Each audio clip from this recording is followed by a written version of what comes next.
വാര്യന്മാർക്കാണ് അവിടെ അവകാശമായിട്ട് കൊടുത്തിരിക്കുന്ന ഈ മാലകൾ. പക്ഷെ വാര്യന്മാരൊന്നല്ല, മറ്റമ്പലവാസി വിഭാഗങ്ങൾ നായന്മാരൊക്കെയാണ് ജോലി ചെയ്തിരുന്നത്. പക്ഷേ അവരൊക്കെ തന്നെ സവർണരായിരുന്നു. അത് തന്ത്രിമാർക്ക് കുഴപ്പമില്ല. ഈ കഴക പ്രവർത്തിക്ക് നിയോഗിക്കപ്പെട്ട കുടുംബങ്ങളൊന്നുമല്ല, പക്ഷെ അവരൊക്കെ സവർണ ജാതിയിൽ ഉൾപ്പെട്ടവരായിരുന്നു എന്നുള്ളത് കൊണ്ട് താൽക്കാലിക ജോലിക്കാരെ അവർ പുറത്തിരുന്നു, അവർ ക്ഷമിച്ചിരുന്നു, ഇവർക്ക് കൊടുത്തു. അപ്പൊ ഈഴവൻ വന്നു അവർണം വന്നു വെട്ടപ്പോ പ്രശ്നം. അതാണ് വസ്തുത്തിൽ കുടമാണിക്കുന്നത്. പ്രിയപ്പെട്ടവരെ, ത്യാഗനിർഭരമായ പോരാട്ടങ്ങളിലൂടെ കേരളം ആർജിച്ചെടുത്ത നവോത്ഥാന മൂല്യങ്ങൾക്ക് ശോഭ കെടുത്തുന്ന രീതിയിലാണ് അടുത്തിടെ ഇരിഞ്ഞാലക്കുട കൂടൽമാണിക്യ ക്ഷേത്രത്തിലുണ്ടായ സംഭവവികാസങ്ങൾ. വിഷയത്തെക്കുറിച്ച് സംസാരിക്കാൻ എന്നോടൊപ്പം ഉള്ളത് സാഹിത്യ അക്കാദമിയുടെ വൈസ് പ്രസിഡന്റും എഴുത്തുകാരനുമായ അശോകൻ ചെരുവി സാറാണ്. സാറേ, ഗുഡ് മോർണിംഗ്. സരിതാ വില്യംസും കൂട്ടരും എത്തിയിരിക്കുന്ന ഒരു ദിവസമാണ്. പക്ഷെ മനുഷ്യരാശിയെ സംബന്ധിച്ചിടത്തോളം ഏറ്റവും അഭിമാനിക്കുന്ന ഒരു ദിവസങ്ങളിലൊന്നു കൂടിയാണ് ഇന്ന്. ലോകം മുന്നോട്ട് ഒരു കുതിപ്പോടെ മുന്നോട്ട് പോകുന്ന ദിവസങ്ങളിൽ നമ്മൾ ചെറുതായിട്ട് പിന്നോട്ടടിക്കുന്നുണ്ടോ? ഇരിങ്ങാലക്കുട മുനിസിപ്പാലിറ്റിയിൽ തന്നെ പെട്ടിട്ടുള്ള ഒരു പ്രദേശത്താണ്, പുറത്തിശ്ശേരിയിലാണ് ഞാൻ ജനിച്ചത്. ഇപ്പൊ ജീവിക്കുന്നത് കാട്ടൂർ. ഒരു കുടമാണിക്യത്തിലുണ്ടായ കാര്യം നമുക്ക് എല്ലാവർക്കും അറിയാമല്ലോ. അതായത് ഇപ്പൊ ഉണ്ടായ വിഷയം, അതായത് അവിടെ കഴക പ്രവർത്തിക്ക് ഒരു ഒഴിവ് വന്നു. അപ്പൊ ഇത്തരം ഒഴിവുകളൊക്കെ തന്നെ കൂടൽമാണിക്യം അതുപോലുള്ള ദേവസ്വങ്ങളൊക്കെ തന്നെ ചെയ്യുന്നത്. അതിനു വേണ്ടിയിട്ട് ഇപ്പോൾ ഒരു ദേവസ്വം റിക്രൂട്ട്മെന്റ് ബോർഡ് ഉണ്ട്. ഇത് PSCക്ക് വിടണം എന്നാണ് ആദ്യം തീരുമാനിച്ചിരുന്നത്. പക്ഷെ പിന്നീട് ചില സാങ്കേതിക പ്രശ്നങ്ങളുടെ അടിസ്ഥാനത്തിൽ പ്രത്യേകമായിട്ട് PSC പോലെ തന്നെ പ്രവർത്തിക്കുന്ന ഒരു ബോർഡാണ്. ആ ബോർഡിലേക്ക് ആ വേക്കൻസി റിപ്പോർട്ട് ചെയ്തു. ഈ റിക്രൂട്ട്മെന്റ് ബോർഡ് അതിനുവേണ്ടി പരീക്ഷ നടത്തി, ഇന്റർവ്യൂ ഒക്കെ നടത്തി. ആ ഇന്റർവ്യൂവിലൊക്കെ ഈ തന്ത്രവിദ്യ അറിയുന്ന ആൾക്കാരൊക്കെ പങ്കെടുക്കുന്നുണ്ട്. തന്ത്രിമാർ തന്നെ പങ്കെടുക്കുന്നുണ്ടെന്ന് ഞാൻ മനസ്സിലാക്കാം. അങ്ങനെ അയാളെ നിയമിച്ചു.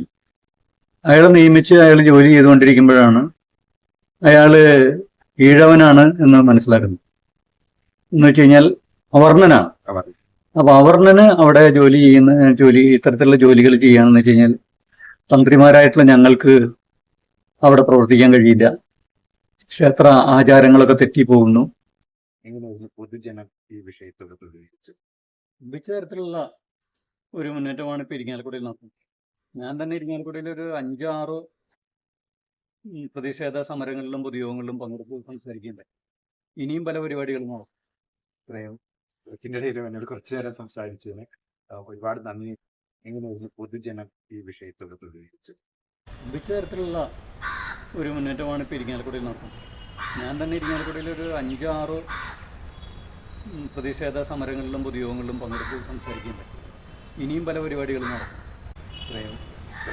എന്നോട് കുറച്ചു നേരം സംസാരിച്ചതിന് ഒരുപാട് നന്ദി. പുറത്ത് ഇരിങ്ങാലക്കുട മുനിസിപ്പാലിറ്റിയിൽ തന്നെ പെട്ടിട്ടുള്ള ഒരു പ്രദേശത്താണ്, പുറത്തിശ്ശേരിയിലാണ് ഞാൻ ജനിച്ചത്.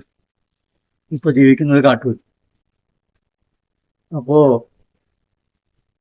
വലിയ ഒരു ദുഃഖമുണ്ട്, ഒരു അമർഷമുണ്ട്. കാരണം എന്ന് വെച്ച് കഴിഞ്ഞാൽ വീണ്ടും വലിയ മട്ടിൽ സാമൂഹ്യ ജീർണതകൾ, മനുഷ്യനെ വിഭജിക്കുന്നതും അതുപോലെ തന്നെ ഒരു ഭാഗം മനുഷ്യരെ അടിച്ചമർത്തുന്നതുമായിട്ടുള്ള ജാതി വ്യവസ്ഥ, വർണ്ണവ്യവസ്ഥ, ഇത്തരം സംഗതികളൊക്കെ തന്നെ കേരളത്തിലേക്ക് തിരിച്ചു വരുന്നു എന്നുള്ളത്. അത് നേരത്തെ പറഞ്ഞ ഞാൻ സൂചിപ്പിച്ച ഈ ആധുനിക ശാസ്ത്ര സാങ്കേതിക വിദ്യയുടെ വമ്പിക്കാരത്തിലുള്ള കുതിപ്പിന്റെ ഇടയിൽ അത് സംഭവിച്ചുകൊണ്ടിരിക്കുന്നു എന്നുള്ളത് വലിയ ദുഃഖകരമായ കാര്യം. തന്ത്രിമാർ കത്ത് കൊടുക്കുകയാണ് ചെയ്തത്. ദേവസ്വം ബോർഡിന് കത്ത് കൊടുക്കുകയാണ്. ഇദ്ദേഹം ഇവിടെ തുടരുകയാണെങ്കിൽ, അതായത് ഇഴവനായ ഇദ്ദേഹം തുടരുകയാണെങ്കിൽ അവർക്ക് സഹകരിക്കാൻ പറ്റില്ല. അപ്പൊ തന്ത്രിമാരുടെ അനിവാര്യമായിട്ടുള്ള ചില സാന്നിധ്യം ആവശ്യമുള്ള ചില സവിശേഷ സന്ദർഭങ്ങൾ ഉണ്ടാവട്ടെ. അതിന്റെ ഒരു ഘട്ടമായിരുന്നു അത്. അപ്പൊ അവിടെ മുന്നോട്ട് കൊണ്ടുപോകാൻ കഴിയില്ല എന്ന് പറഞ്ഞപ്പോഴാണ് പ്രതിസന്ധി ഉണ്ടായത്. ഇയാള് ലീവ് എടുത്തു പോവുകയും ഒക്കെയാണ് ഉണ്ടായത്. അപ്പൊ അതൊരു ജാതിപരമായ അവഗണനയാണ് എന്ന് വെച്ച് കഴിഞ്ഞാൽ അയിത്താചരണമാണ് എന്നുള്ള നിലയ്ക്കാണ് അതിനെ ഇപ്പൊ വലിയ മട്ടിൽ ചോദ്യം ചെയ്യും. വാസ്തവത്തിൽ അതിശക്തമായ പൊതുജനാഭിപ്രായം ഇതിന്റെ ഭാഗമായി ഉയർന്നു വന്നപ്പോൾ തന്ത്രിമാരും അവർക്ക് പിൻബലം നൽകുന്ന ഹിന്ദുത്വവാദികൾ, RSSകാരൊക്കെ ഇപ്പോൾ വലിയ പരിഭ്രമത്തിലാണ്. കാരണം എന്ന് വെച്ച് കഴിഞ്ഞാൽ ഇരിഞ്ഞാലക്കുടയിലെ അവരുടെ ഇപ്പോഴത്തെ ഒരു പിൻബലം എന്ന് പറയുന്നത് അവർണ ജനവിഭാഗങ്ങളിലെ, പ്രത്യേകിച്ച് ഈഴവ ജനവിഭാഗങ്ങളിലെ കുറച്ച് പ്രമാണിമാരാണ്. അപ്പൊ അവര് ഈ ഈഴവ വിഭാഗത്തിൽപ്പെട്ട ആളുകളിൽ നവോത്ഥാനം കൊണ്ട് കാര്യമായ നേട്ടവും പുരോഗതി ഉണ്ടാക്കിയിട്ടുള്ള ആൾക്കാരാണ്. അപ്പോ തത്വത്തിൽ സംഭവിക്കേണ്ടതെന്ന് വെച്ച് കഴിഞ്ഞാൽ ഇത്തരത്തിലുള്ളൊരു നേട്ടം ഉണ്ടാക്കിയ നവോത്ഥാനത്തെ അതിന് ജനാധിപത്യപരമായി ഉൾക്കൊള്ളാനുള്ള ഒരു സന്മനസ്സനാണല്ലോ കാണിക്കേണ്ടത്. തങ്ങൾക്ക് നേട്ടം ഉണ്ടാക്കിയ ഒരു സാമൂഹിക പരിവർത്തനത്തെ അതിനെ ശരിയായ രീതിയിൽ സാംസ്കാരികമായി ഉൾക്കൊള്ളാനാണ് ശ്രമിക്കുന്നത്. പക്ഷേ അങ്ങനെയല്ല അതുണ്ടായി. മറിച്ച് ഏത് സാഹചര്യം കൊണ്ടാണോ തങ്ങൾക്ക് സ്വാതന്ത്ര്യം ഉണ്ടാക്കിയത് ആ ബ്രാഹ്മണ്യത്തെ സംശീകരിക്കുകയാണ് അവർ ചെയ്തത്. ആ ബ്രാഹ്മണ്യത്തിന്റെ ഭാഗമായിട്ടുള്ള ജാതി മേധാവിത്വത്തെ അവർ സ്വീകരിക്കുകയാണ് ചെയ്തത്. അപ്പൊ ജാതി മേധാവിത്വം സ്വീകരിച്ചെങ്കിലും അവർക്ക് ഉയർന്ന ജാതിക്കാരോട് അത് പ്രകടിപ്പിക്കാൻ പറ്റില്ല. കാരണം ഉയർന്ന ജാതിക്കാരെ തന്നെ പരിഗണിച്ചിട്ട് താഴ്ന്ന ജാതിക്കാരോടും അതുപോലെ തന്നെ ഇതര ജനവിഭാഗങ്ങളോടും പ്രത്യേകിച്ച് മുസ്ലിങ്ങളോടൊക്കെ തന്നെയുള്ള RSSകാരുടെയും ഹിന്ദുത്വവാദികളുടെയൊക്കെ താല്പര്യം സംരക്ഷിക്കുന്നതിന് വേണ്ടി ഒരു വിഭാഗം ഈഴവ പ്രമാണിമാര് അവര് ഇത്തരത്തിലുള്ള ജീർണ സമീപനമാണ് കഴിക്കുന്നത്. ഒരു ബ്രാഹ്മണ്യത്തിന്റെ അടുത്തെത്തി എന്നുള്ളതാണ് അവർ വിചാരിച്ചിരിക്കുന്നത്. RSSും BJPയിലൊക്കെ വോട്ട് ചെയ്യുക അതിന്റെ കൂടെയൊക്കെ നിൽക്കാൻ തുടങ്ങിയിട്ട് ഞങ്ങൾ ഏതാണ്ടൊക്കെ ഒരു ബ്രാഹ്മണരായി കഴിഞ്ഞെന്ന് പറയുമ്പോൾ പറഞ്ഞിരിക്കുകയായിരുന്നു. അപ്പോഴാണ് തലയ്ക്ക് അടി വീഴുന്ന പോലെ ശരിയായിട്ടുള്ള ജാതി വ്യവസ്ഥ, വർണ്ണ വ്യവസ്ഥ, മറ്റൊരു പേര് പറയുകയാണെങ്കിൽ സനാതന ധർമ്മ വ്യവസ്ഥ കൂടൽമാണിക്യം ക്ഷേത്രത്തില് തന്ത്രിമാര് നടപ്പാക്കി. അപ്പൊ അവർക്ക് വലിയ പരിഭ്രമമായി. കാരണം തങ്ങളുടെ കയ്യിൽ വന്നുപോയിട്ടുള്ള ഈ അവർണ ജനവിഭാഗങ്ങൾ പോകുന്നുള്ള പരിഭ്രമം വന്നു. അപ്പൊ പിടിച്ചു നിൽക്കാൻ വേണ്ടി അവർ പറയുന്നത് ഇപ്പൊ എന്താണെന്ന് വെച്ച് കഴിഞ്ഞാൽ അത് ജാതി വിവേചനമല്ല, അവിടുത്തെ തൊഴിൽ പ്രശ്നമാണ്. എന്ന് വെച്ച് കഴിഞ്ഞാൽ അവിടെ കഴകം ജോലിക്ക് വേണ്ടിയിട്ട് കുറെ കുടുംബങ്ങൾ ഉണ്ടായിരുന്നു. അതിൽ പെട്ടവരാണ് അവിടെ കഴകത്തിന് ഉണ്ടായിരുന്നത്. ഈ കഴകത്തിന് ഉണ്ടായിരുന്ന ആൾക്കാരെ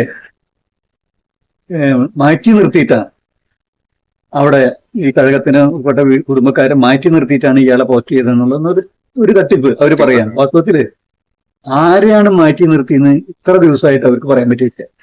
വാസ്തവം പറയാൻ വെച്ചാൽ ആരെയും മാറ്റി നിർത്തിയിട്ടില്ല. ഇപ്പൊ കഴകത്തിന് 4 കുടുംബം മറ്റാണ് അവിടെ ഉള്ളത്. ഈ 4 കുടുംബങ്ങളും നമ്മളൊരു കാര്യം മനസ്സിലാക്കണം. നമ്മളൊരു ആധുനിക കേരളത്തിലാണ് ജീവിക്കുന്നത്.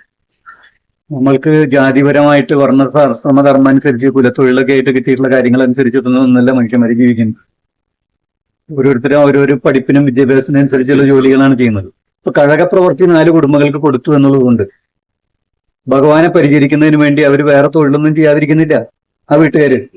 അവിടുത്തെ പുതിയ തലമുറയിലെ യുവാക്കളൊക്കെ വലിയ വലിയ വിദ്യാഭ്യാസമൊക്കെ നേടിയിട്ട് ബാങ്കിലും അതുപോലെ തന്നെ വ്യവസായ സ്ഥാപനങ്ങളിലും വിദേശത്തും അമേരിക്കയിലും IT-യിലും കോളേജിലും ഒക്കെ തന്നെ ജോലി ചെയ്തുകൊണ്ടിരിക്കുകയാണ്. അവർക്കിപ്പോ മാല കെട്ടാൻ വരാനൊന്നും വലിയ താല്പര്യമൊന്നുമില്ല, അവിടേക്ക് വരാറുമില്ല. അപ്പൊ പിന്നെ അവിടെ വലിയ അനിശ്ചിതത്തിലാണ് സംഭവം. അപ്പൊ മാല കെട്ടാൻ വേണ്ടി താൽക്കാലികമായി പല ആൾക്കാരെയും വെച്ചിട്ടാണ് മുന്നോട്ട് പോകുന്നത്. ആ കുടുംബക്കാരൊന്നുമല്ല അവിടെ ഇതുവരെ ജോലി ചെയ്തിരുന്നത്. അതായത് ഇപ്പോ വാര്യന്മാർക്കാണ് അവിടെ അവകാശമായിട്ട് കൊടുത്തിരിക്കുന്നത് ഈ മാലകൾ. പക്ഷെ വാര്യന്മാരൊന്നുമല്ല, മറ്റമ്പലവകാശി വിഭാഗങ്ങൾ നായന്മാരൊക്കെയാണ് ജോലി ചെയ്തിരുന്നത്. പക്ഷേ അവരൊക്കെ തന്നെ സവർണരായിരുന്നു. അത് തന്ത്രിമാർക്ക് കുഴപ്പമില്ല.